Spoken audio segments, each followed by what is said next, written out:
Bugün Cumhurbaşkanlığı adaylığı seçim sürecinde muhalefetin çatı adayı, bu çatının içerisinde MHP de var, çözüm sürecine destek olacağım derken onu aday gösteren MHP'den ses çıkmıyorsa, altını çizerek söylüyorum, vatanı satıyorsunuz diye her gün bizi tehdit eden MHP bugün gösterdiği adayının diliyle hiç değilse bu çözüm süreci iyidir deniliyorsa, dün başörtülüyü gördüğünde kırmızı görmüş boğaya dönen ana muhalefetin lideri bugün başörtü sorununu biz çözdük der hale gelmişse, bu pembe yalan ama olsun, muhalefetin pembe yalanına da ihtiyaç var.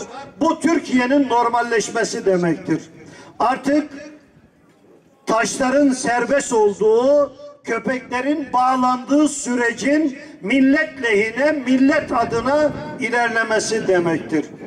Bunu Memur Sen ailesi adına önemsiyorum.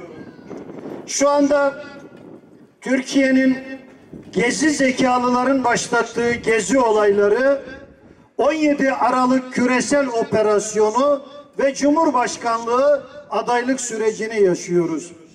Elbette hoca, hacı, hizmet kavramlarının enflasyona uğratılmış olmasından dolayı üzüntü duyuyorum.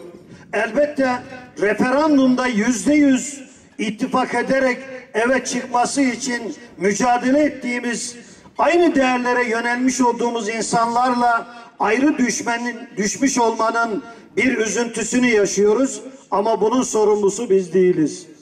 Dün bu ülkede dershane tartışılıyorken dershaneler kapatılmamalıdır ancak kapanmalıdır diye haykıran bizdik ve Milli Eğitim Bakanı'na çağrıda bulunarak 120 bin öğretmen açığının olduğu bir ülkede çocuklarımızı eleyen sisteme tabi tuttuğumuz, testle tost arasına sıkıştırdığımız, değerli olmanın ne kadar çok neti olduğuna endekslenen çarpık eğitim sisteminde dershaneleri kapatıyorum diyerek işe başlayamazsınız.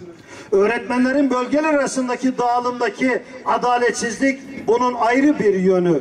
Ama 17 Aralık'ta gördük ki gezi olaylarındaki bir sanatçı müsveddesinin mesele ağaç meselesi değil dediği gibi meselenin dershane meselesi, hizmet meselesi olmadığını gördük.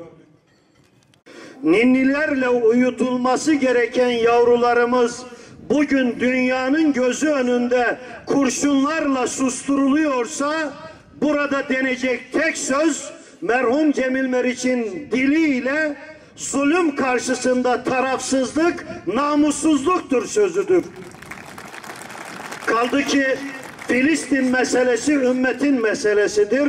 Mescid-i Aksa ümmetin meselesidir ve bu mesele insanlığın meselesidir. Yüce Allah'ım, Filistin'de yarım asırlık devam eden o kardeşlerimizin davalarında muzafferiyetle sonuç ihsan ve ikram eyle.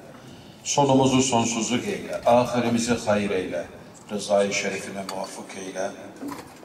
Lillahi Teala'l-Fatiha ma'as-salavat.